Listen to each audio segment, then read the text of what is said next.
அண்மைச் செய்தி ஹார்மூஸ் நீரிணையை இந்திய கப்பல்கள் மட்டுமே கடந்து செல்ல ஈரான் தற்போது அனுமதி வழங்கியுள்ளது. அண்மை தகவலாக இதனை நாம் பார்த்து வருகிறோம். ஹார்மூஸ் நீரிணையை இந்திய கப்பல்கள் மட்டுமே கடந்து செல்ல ஈரான் தற்போது அனுமதி வழங்கியுள்ளது. அண்மை தகவலாக இதனை நாம் பார்த்து வருகிறோம்.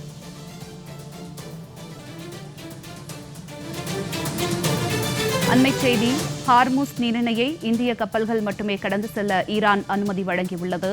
ஹார்மூஸ் நீரிணை மூடப்பட்டிருந்த நிலையில் தற்போது இந்திய கப்பல்கள் மட்டுமே கடந்து செல்லலாம் என்று ஈரான் அனுமதி வழங்கியுள்ளது. மத்திய வெளியுறவுத்துறை அமைச்சர் ஜெய்சங்கர் ஈரானிடம் பேச்சுவார்த்தை நடத்தியதை அடுத்து ஹார்மூஸ் நீரிணையை இந்திய கப்பல்கள் கடந்து செல்ல ஈரான் அனுமதி வழங்கியுள்ளது. அண்மை தகவலாக இதனை நாம் பார்த்து வருகிறோம். ஹார்மூஸ் நீரிணையை இந்திய கப்பல்கள் மட்டுமே கடந்து செல்ல ஈரான் தற்போது அனுமதி வழங்கியுள்ளது. மத்திய வெளியுறவுத்துறை அமைச்சர் ஜெய்சங்கர் ஈரானிடம் பேச்சுவார்த்தை நடத்தியதை அடுத்து இந்திய கப்பல்கள் மட்டும் ஹார்மூஸ் நீரிணையை கடந்து செல்ல ஈரான் தற்போது அனுமதி வழங்கியுள்ளது. அண்மை தகவலாக இதனை நாம் பார்த்து வருகிறோம். விரிவான தகவல்களோடு இணைகிறார் எமது சிறப்பு செய்தியாளர் யோகேஸ்வரன். வணக்கம் யோகேஸ்வரன், இது குறித்த கூடுதல் விவரம். ஜனனி, இப்ப நாடு முழுவதுமே பெட்ரோல், டீசல், எரிவாயு உள்ளிட்ட பொருட்களுக்கு கடுமையான தட்டுப்பாடு என்பது நிலவி வருகிறது. இதற்கான முக்கிய காரணம் ஈரான் வளைகுடா நாடுகள் மீது தொடர் தாக்குதலை நடத்தி வருவதாலும் ஹார்முஸ் ஜலசந்தி மூடப்பட்டதாலும் அவ்வழியாக சரக்கு கப்பல்கள் செல்ல முடியாத ஒரு சூழல் ஏற்பட்டிருக்கிறது.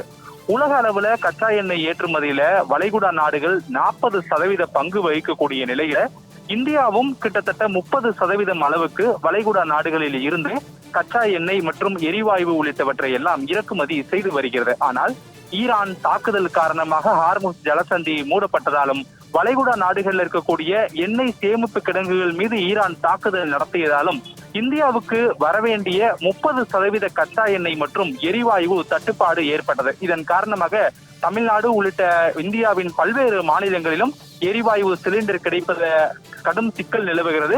பெட்ரோல், டீசலும் இன்னும் கிட்டத்தட்ட 2-3 வாரங்களுக்கு மட்டுமே கையிருப்பு இருக்கிறது என்பதையெல்லாம் மத்திய அரசு வட்டாரங்கள் தெரிவிக்கக்கூடிய நிலையில் மத்திய வெளியுறவுத்துறை அமைச்சகம் ஈரான் அரசோடு ஒரு ஆலோசனை என்பதை நடத்தி இருக்கிறது. குறிப்பாக இந்திய வெளியுறவுத்துறை அமைச்சர் ஜெய்சங்கர் ஈரான் நாட்டினுடைய வெளியுறவுத்துறை அமைச்சர் அப்பாஸோடு நடத்தியிருக்கிறார் ஒரு மிக முக்கியமான ஆலோசனை கூட்டம். அந்த ஆலோசனை கூட்டத்துல இந்தியாவிற்கு வரக்கூடிய சரக்கு கப்பல்களை ஹார்முஸ் ஜலசந்தி வழியாக பாதுகாப்பாக அனுமதிக்க வேண்டும் என மத்திய அரசு தரப்பிலிருந்து கோரிக்கை வைக்கப்பட்டிருக்கிறது.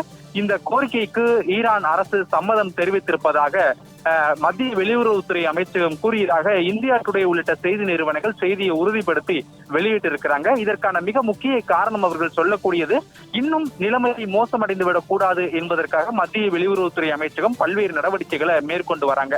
அதன் ஒரு பகுதியாகவே ஹார்முஸ் ஜலசந்தி வழியாக இந்திய கப்பல்கள் பாதுகாப்பாக அனுமதிக்கப்படும் போது இந்தியாவில் நிலவக்கூடிய தட்டுப்பாடு என்பது சீரடையக்கூடும். எனவே ஹார்முஸ் ஜலசந்தி வழியாக கப்பல்களை விரைவாக அனுப்புவதற்கும் பாதுகாப்பாக அனுப்புவதற்கும் ஈரான் சம்மதம் மற்றும் ஒத்துழைப்பு வழங்க வேண்டும் என தெரிவித்ததன் அடிப்படையில் ஈரான் அரசு அதற்கு ஒத்துழைப்பு வழங்கி இருப்பதாக தெரிவிக்கப்படுகிறது. ஆனாலும் இதிலும் ஒரு சிக்கல் இருக்கிறது என்பதை வெளியுறவுத்துறை அதிகாரிகள் கூறியதாக இந்தியா டுடே உள்ளிட்ட செய்தி நிறுவனங்கள் அந்த செய்தியை பதிவிட்டிருக்காங்க. என்ன சிக்கல் அப்படின்னா, இந்திய கொடியோடு வரக்கூடிய கப்பல்களுக்கு ஈரான் அனுமதி வழங்கிவிடும். ஆனால் இந்தியாவை பொறுத்தவரையிலுமே பிற நாடுகளுடைய சரக்கு கப்பல்களையும் தளங்களுக்காக பயன்படுத்துறாங்க. குறிப்பா இஸ்ரேல், அமெரிக்கா உள்ளிட்ட வளைகுடா நாடுகளுடைய கொடிகள் அடங்கிய அந்த கப்பல்களை ஒருவேளை ஹார்முஸ் ஜலசந்தி வழியாக ஈரான் அனுமதிக்குமா இந்தியா வருவதற்கு என்ற ஒரு கேள்வி இருக்கிறது. அதற்கான காரணம், நேற்றைய தினம் கூட குஜராத் மாநிலத்தை நோக்கி துபாயிலிருந்து புறப்பட்ட ஒரு சரக்கு கப்பல் என்பது ஈரான் படைகளால் தகர்க்கப்பட்டது நமக்கு நினைவிருக்கலாம். எனவே இந்திய கொடியை தாண்டி பிற கொடிகளோடு வரக்கூடிய கப்பல்களுக்கும்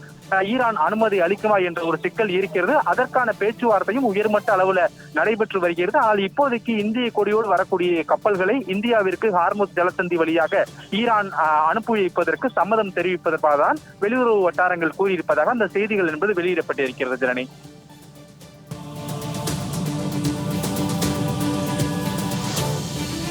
ஹார்முஸ் நீரிணையை கடக்க இந்திய கப்பல்களுக்கு மட்டும் ஈரான் அனுமதி வழங்கியுள்ளது. இது குறித்த விரிவான தகவல்களை வழங்கியமைக்கு நன்றி யோகேஸ்வரன்.